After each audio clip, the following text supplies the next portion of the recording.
Welcome to Raiders Roundtable, presented by America First Credit Union. I'm JT. That's the legendary corner, Eric Allen. There was juice in the building last night. Monday Night Football, the fans showed up, the players showed up. We'll get to the big three things as we start off. You like the defensive line and the way they got after Kirk Cousins. Man, did a great job. That's what we talked about pregame, about having the ability to be able to get after that quarterback and really continue his struggles in the passing game. This football team has done a really good job rushing the passer, but we always thought that it was always going to start with our guy, Max Crosby.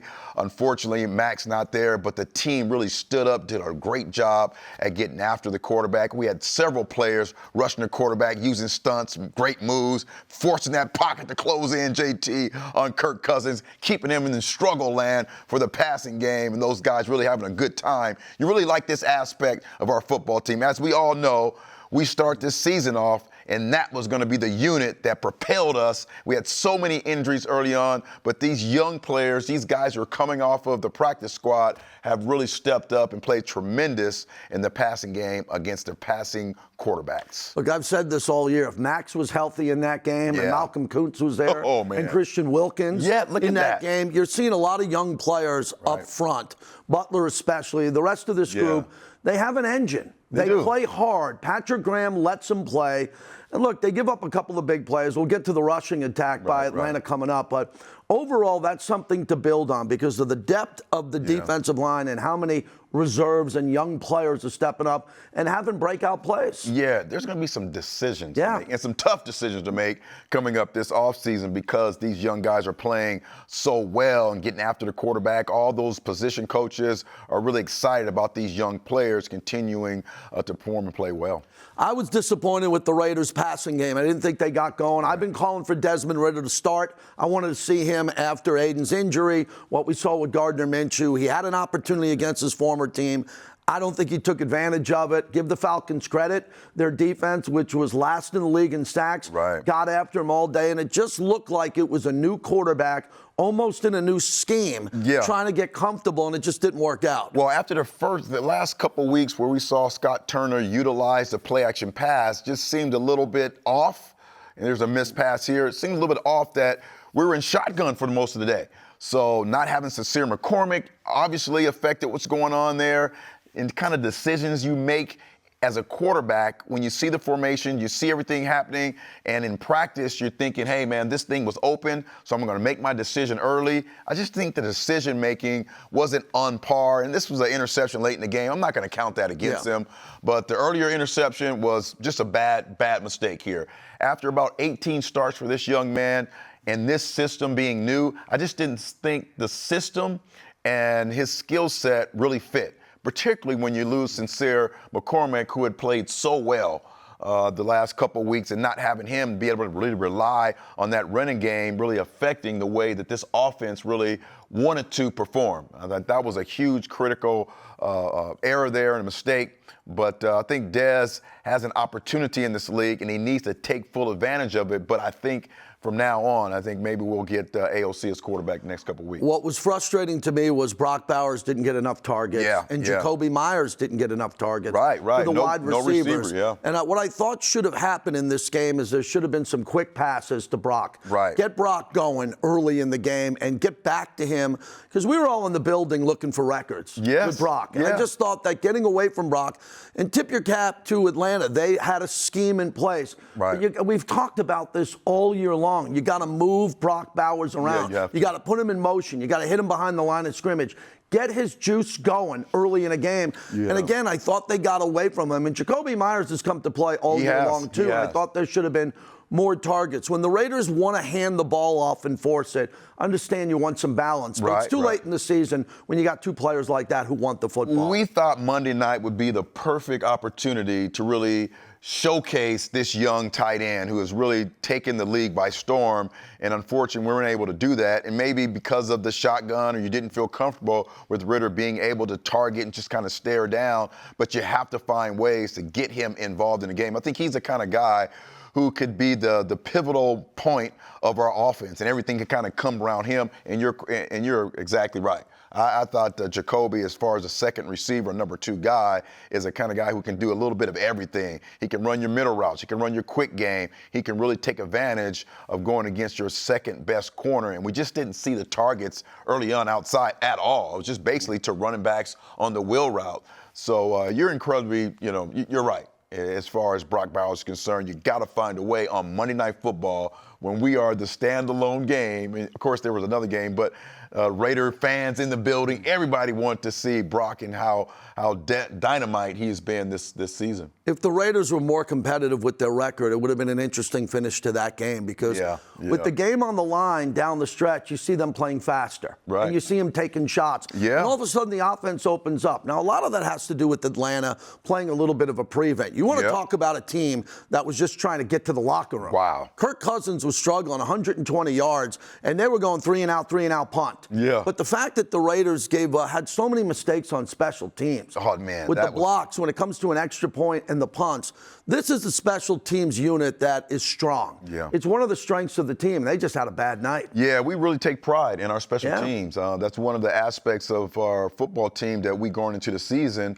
thought there was going to be, if not the best, one of the best parts of this football team. And to have those kind of breakdowns at this point in the season is just really devastating as far as wins and losses. When you have so many injuries, that's the one part of your football team that has to be the shining spot in a football game of this magnitude going against a team that is struggling like the Atlanta Falcons were struggling. That was a key area that we could have really taken advantage of, field position-wise, just making sure we pin the team back. And we're going to see some definite changes in the special teams personnel. We have to in a situation where you have 2 blocks, punts, a field goal, or an extra point blocked, and then the just mismanagement as far as catching and fair catch in the red zone. Just really difficult to really win with situations like that. They struggled last night on special teams. But John Robinson, it was good to watch him play, to see him play live. Atlanta's got a running back for the decade. Right, that's a guy that they should not let go of. He's a good back. He had a big night. And they were obvious. They were going to run the ball with him. Again, Kirk Cousins has been a very good player in this league for a long period of time. But they took the ball out of his hands. They did. In the second half. And they said, if we're going to win this game or we're going to hold on, we want to do it with our big running back. Yeah, just to bounce outside and just great vision here. Just an explosive player. And it's great to see a young running back, even though he's not on our team, to see him at his peak. He's a kind of guy who's performed well in college, and to see him get to the second level, both running backs have done a really good job of being able to provide the Atlanta Falcons some bursts, an opportunity to be able to have their quarterback who's struggling turn around and hand the ball off to this young player and him having some explosive runs. Of course, we've been struggling a little bit in our run defense, but this is an opportunity to see this young man at an early point in his career have these great explosive plays. And then you look at the other end and you see the running backs who have changed teams, who are having great success, like Josh and other guys.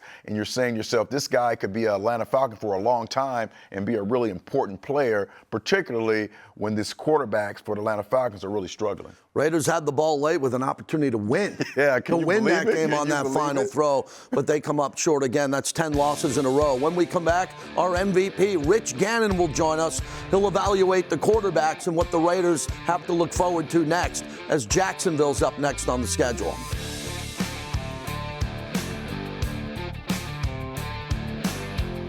Raiders Roundtable is brought to you by America First Credit Union, the official credit union of the Las Vegas Raiders. Dude, you're looking ice cold. You look ice cold, bro. Guys, somebody's coming. Somebody's coming. Let's do it. There comes a day, gonna be a day when I'll be the one you dream. It's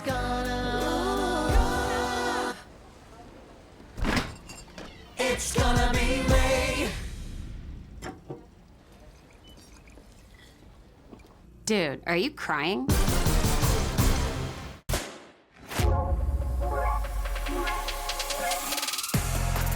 It's in our very nature to find exhilaration in the new, to seek the excitement of the unexpected, an endless yearning to experience what lies beyond the everyday.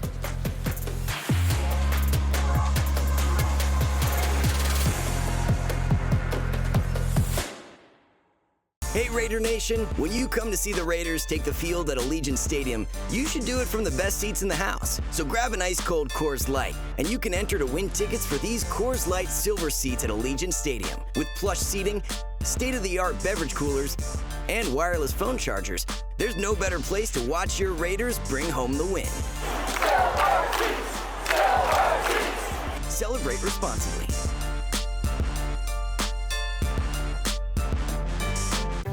Sam, since this is your first Get Holiday Ready sales event, let me introduce you to the full lineup of Ford SUVs. Keep it festive, Morgan. How fun. That's Blake and Bailey. They're our Bronco experts. Goat Modes goes over any type of terrain. And of course, Ford F-Series, best-selling trucks for 47 years. The Get Holiday Ready sales event. Chills. And when you own a Ford vehicle, enjoy the convenience of Ford pickup and delivery and mobile service. It's all complimentary. In 300 feet, turn left. With Cox's fiber-powered internet, you can do brilliant things. Exit approaching. Like upload your voice to Dad's GPS in no time flat. And I miss you, Daddy. Happy birthday. Get multi-gig download speeds powered by fiber. Upgrade your internet today with Cox, the nation's fastest internet provider. Limited availability in select areas. Dude, you are looking ice cold. You look ice cold, bro. Guys, somebody's coming. Somebody's coming. Let's do it. There comes a day When I'll be the one. you dream. It's gonna. It's gonna be Ray. Dude, are you crying? Celebrate 65 seasons of Raiders football. Be a part of our legacy with a special edition brick featuring the exclusive 65th anniversary logo. Get your brick installed at Allegiant Stadium along with a replica for your home or office. Order now and support the Raiders Foundation, benefiting military and veterans, wellness initiatives, and youth development. Secure your place in Raiders history today at RaidersFoundationBricks.com. Our MVP, Rich Gannon, joins us. Rich, let's jump right in. Problems in the kicking game, turnovers again, cost the Raiders an opportunity to win at Allegiant Stadium. Yeah, JT, I can't remember the last time I watched an NFL game and saw 3 kicks blocked. That's just a really unusual set of circumstances in an NFL game. And I just think when you look at the breakdown on special teams, 3 turnovers, the struggles that they've had, not just last night, but throughout the course of the season, trying to run the football. The 3 running backs combined for 37 yards on 17 carries. I just think the offensive line play hasn't been great this year. I think the protections, that team that they played last night, the Falcons, had the worst pass rush in the NFL. They came into that game with the fewest sacks in the league, 19. They got 3 last night. And it's just, it was hard to watch that offense last night. I thought the defense played hard. They played well enough for the Raiders to have a chance to win that game.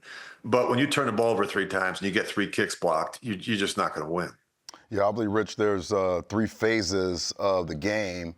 And you think about what would lead to, at this point of the season, having those kind of miscues on the special teams, particularly, the fair catch. You usually set those hills at about 10 yards, and any ball that goes over your head, you're going to try and fake the defense out. But what do you attribute the miscues to at this point in the season? Well, it's my guess is with the personal protection, you've got some different guys playing. On the blocked extra point, I was shocked. I think they could have gotten it from either side, EA. Just look at, they just collapsed the one side, the right side, and the left side looked like, they weren't the rush side. And so, but they looked like they pulled off. So, you have some different guys playing. I think in the punt protection unit, you probably have a couple different guys in there. There was a mistake. You could clearly tell they turned a guy loose in that B or C gap. And so, you just can't have that. Usually when you get a kick blocked in a game, just one, look at the numbers. You lose about 85% of the time. That's hard to come back from. That is That's like a pick six. When you have a punt or a kick blocked in a game, it's particularly a punt. That's a big play. And to have two blocked in one game was just very uncharacteristic for a unit. Guys, we've been talking about the special teams. It's really been a strength of this team throughout the course of the season. And then the punt return. I mean, fielding a punt inside the 5-yard line, or I should say, fair catch and a punt inside the 5-yard line. I mean, just the mistakes. They gave up a couple good returns last night. Just, I guess you don't know if it's that we're not practicing those particular things enough. You got different guys playing. You got young guys playing, making mistakes. Whatever it is, it just wasn't up to the level that needed to be last night, and it's just disappointing. I think Raider fans are really frustrated. You're starting to hear fans say that, well, let's lose so we can get a top pick. I mean, I don't ever remember in all my years as a Raider and as someone who's followed this team very closely, ever having the passionate diehard Raider fans, say those type of things. But I just think there's some real frustration when you lose 10 games in a row. And it's the way we're losing the games that has people really just discouraged.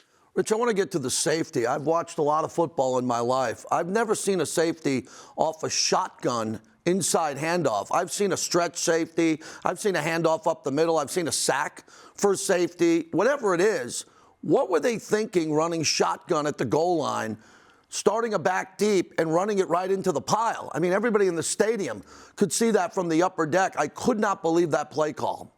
Yeah, that was a bad one, and I'm sure that's one that Scott Turner would love to have back. I hate the idea that we're in the gun unless you're going to throw the ball, and when you're backed up like that. It makes it difficult.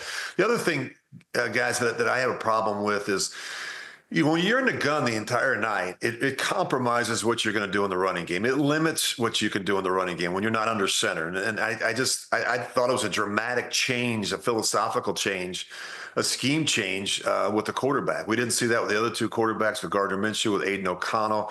My sense is that, that's when they looked at the practice film and they looked at Desmond Ritter's body of work, he felt more comfortable in the gun with the RPOs and some of those type of things. So it was a very different approach offensively, and that's kind of unusual when we get into week 15 to change things up that much. But my sense, it was to try and, make sure the quarterback was comfortable, but it didn't work well, and it was hard to watch. When you have less than 250 yards of offense, look at the struggles on third down, just 4-14 on third down, just a 65 rushing yards. You're just not going to win a lot of games. And as bad as it was, I couldn't believe what I was seeing at the end of the game. They still had a chance to win the game. You can't play bad for 59 minutes and then have a chance to win a game. You cannot perform, have 3 turnovers, have 3 kicks blocked, and have a chance to win the football game at the end of the game. That the odds of that, I mean, we are in Vegas, but the odds of that are slim to none. And that was shocking last night. I think that speaks volumes about the team we played last night. Right. The Falcons are a bad football team. They had come in losing 4 straight. We talked a little bit about Kirk Cousins and the struggles that he has had. Just the 8 turnovers in 4 games, no touchdowns. He looked like a fish out of water last night. He didn't look comfortable. Right. He's not the same player he once was. And a defense that, has been very suspect at best. I mentioned the 19 sacks coming into the game, 4 last night against the Raiders.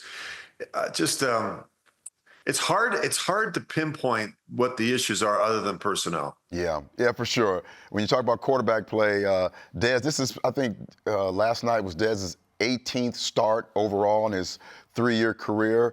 Give us your take on his ceiling, his floor. What did you see from Dez yesterday? I can't imagine that there's not going to be significant changes with this organization heading into the 2025 season. And I think it starts with the quarterback. I mean, Gardner Minshew, we took a look at him. Aiden O'Connell, I think of all the quarterbacks that are on the roster, he's the guy that I would bring back next year and at least let him compete. I think he's been snake bitten a little bit this year. First he doesn't get the chance to start the season after what I thought was a fairly impressive rookie year. And quite frankly, I thought he played pretty well in the preseason. He throws the 1 pick in the preseason. All of a sudden, we're going to sit him down. But I felt like he gave the organization the best chance to be competitive. And so he hurts his thumb. He comes back. He hurts his knee. Who knows? Maybe we see him next week. But I think Aiden O'Connell is a quarterback that I'd be curious about. I think he has the most upside. And I just think, when you look at Desmond Ridder, guys, I think he's a guy that, can be a stopgap type player, a guy that's, the RPOs and that can run around a little bit and do those type of things. But I think he really struggles in the pocket. I think he struggles working through the progressions. I think he struggles with some accuracy, decision making. And he's just not really a pure drop back passer in a league that's really predicated on being able to push the ball down the field. Rich, I think the offseason is going to be predicated by the topic of who do you sign on defense and bring back. Robert Spillane had an interception. Jacorian's been hurt. Jack Jones is under contract. Max, I want to get into Max. Let's stop everything and talk about Max's situation with him shutting it down for the right reasons here. There's a lot of guys. EA and I are in the building last night, and that defense is coming. Yeah. They are coming hard, and they're tackling well at times. They give up a lot on the ground to Robinson, but overall, they're playing fast and hard. And Patrick Graham's got them believing that they can do it. But the elephant in the room is some of these guys got to get signed. Some of them got to be locked up long term. And then the Raiders have all that money in the offseason to bring in new defensive players. Well, there's some players on that defense, and you named a few of them, JT, that I really like. And I think that our core players on this football team deserve to stay. And, Spillane, you just watch his body of work. You watch his intensity, the effort to finish each week. He's up there with Max Crosby in terms of guys that take a great deal of pride in their preparation performance each week. Not having Max out there is a huge blow the rest of the way, obviously, but I think it's a smart move to shut him down and get him the surgery and healed up and ready for the 2025 season. But I would say this, I think that it's hard when you're a defense, and they've had their own issues. Don't get me wrong. I think there's been some disappointment in terms of how they've played at times this year. But when you're a defense and your offense is struggling so bad each week, and your offense is turning the ball over each week, it makes it difficult to go out there and play at a high level. When you're constantly going out there on a short field, and you're constantly trying to hold into a field goal after your offense turned the ball over in your own territory. It's deflating at times. And I just think I give these guys a lot of credit for how they fought last night. I think there's some real character and toughness in that defensive huddle, starting with a guy like Spillane and Max and some of those guys. And there's a lot of guys that didn't play last night because of injury. Think about it. If this group, I think Patrick Graham has done a terrific job. I think it has not been easy.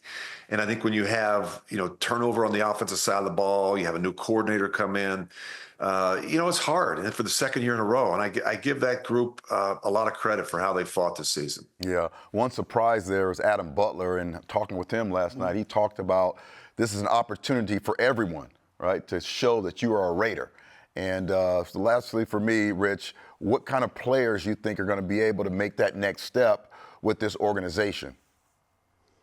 Well, JT, I think there's some young players that have a real opportunity here the next 3 weeks, or even last night. When you get the chance to play late in the season, it matters, and everyone's watching. I saw the TV copy showed Tom Telesco quite a bit last night up there in the booth, and he's watching with great interest. The coaching staff, Mark Davis, he doesn't miss a thing. Everyone's watching to see who's finishing, who's playing hard, who's a Raider, and the other thing I want to see these next 3 weeks is I want to see some players that have had enough. I want to see some players who are tired of losing. I want to see some players fight through this adversity and demand better out of their teammates. And that's what it takes. In order to get where they want to go, somebody's got to stand up in front of the room and say some difficult things. Somebody's got to stand up and challenge their teammates. And, when you and I were playing, we had a lot of those type of guys that would say something in the practice field, wouldn't hesitate to say something in the weight room. We had some confrontations on the practice field. Yes, we did. And in the meeting rooms. That's right. And that could be a good thing sometimes. Yeah. When you're tired of losing, and when you see some things with your own eyes that don't make sense, where guys are showing up late, or guys ain't working hard, or guys aren't finishing, or guys don't know their assignments, somebody in the room has to stand up. And that's what I want to see here the next 3 weeks. Thank you, Rich. We'll talk to you again next week. Always appreciate you. Thanks, guys. All right, bud. The great Rich Gannon. Yes, and he is right. He is right about that conflict in practice, and we had many of those early on when Rich first got there. That guy was the guy that would walk in. Yes. He would tell everybody. That's right. And would put his fist down and say, we're going to fix this. That's right. No doubt about that. When we come back, we'll go in the scrum at Allegiant Stadium after the game, hear from some of the players as the Raiders are coming off the loss to the Atlanta Falcons. This is Raiders Roundtable.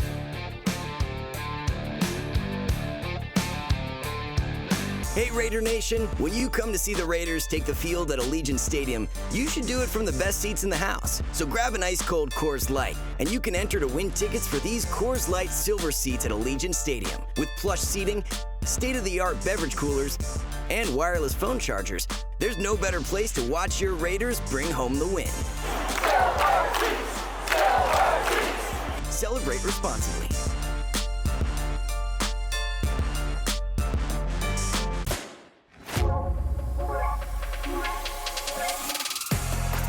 It's in our very nature to find exhilaration in the new, to seek the excitement of the unexpected, an endless yearning to experience what lies beyond the everyday.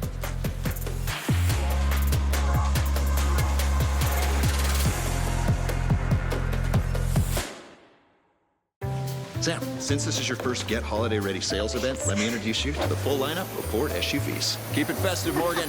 How fun. That's Blake and Bailey. They're Bronco experts. Goat modes. Goes over any type of terrain. And of course, Ford F-Series. Best-selling trucks for 47 years.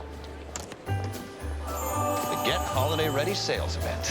Chills. And when you own a Ford vehicle, enjoy the convenience of Ford pickup and delivery and mobile service. It's all complimentary. The power of we believes in you. It advocates for you. It completes your circle. It makes sure you have the strongest circle possible. And with Intermountain Health in yours, you'll always have the care you need to live the healthiest life possible. That's the power of we. Intermountain Health.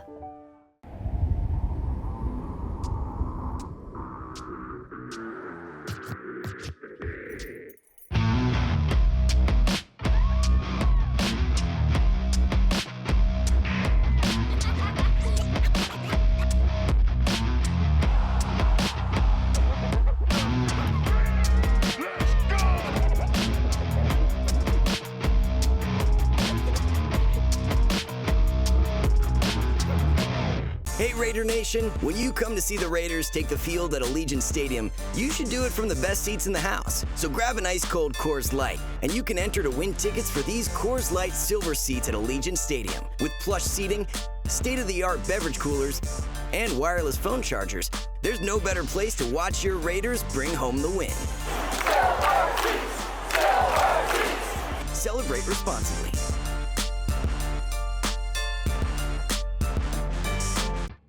Raiders Roundtable is brought to you by Coors Light. Choose chill, an official beer of Raider Nation. Celebrate responsibly. 2024, Coors Brewing Company, Golden, Colorado. America First Credit Union, the official credit union of the Las Vegas Raiders. Welcome back to Raiders Roundtable. After every game, we go into the locker room, home and on the road. First, we hear from Allegiant Stadium's locker room. This is Jack Jones.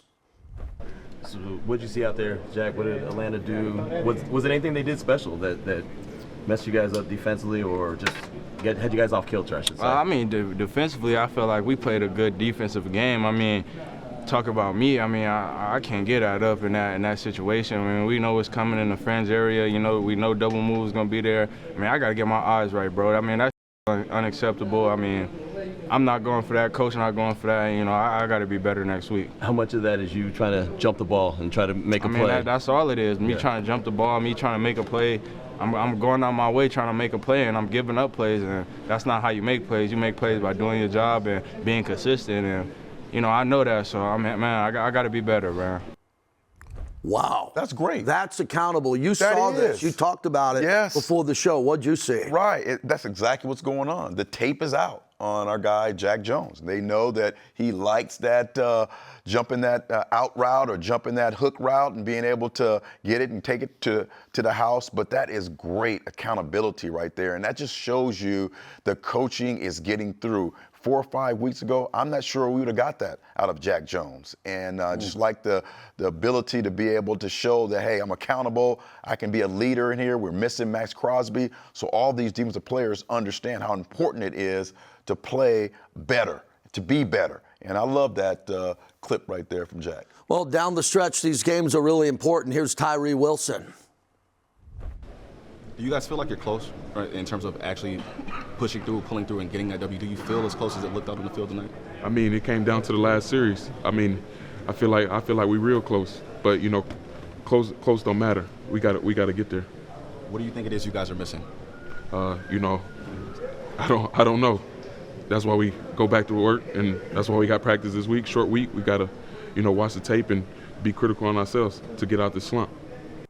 Very important for him to finish strong. He's such an important piece for this offseason. You know, I call him the Kevin Durant. He's Durant, but with 200 more pounds. Yeah. He can explode on this league, and these final games are important for him to have momentum, heading into the offseason. The consistency is what we're looking for, and we're seeing a little bit of that in his game. Obviously, we're talking about this young man being able to line up all over that defensive front. Sometimes you see him there at tackle on those passing situations. Because of Max's absence, he lined up outside for the most part today. Another sack, some pressures on the quarterback. He is continuing to show that consistency. We just need to see that burst, that alternative move from this young man. And once again, it's a sign that defensively, these position coaches are continuing to do a really good job of providing these young men opportunities to really show what they have.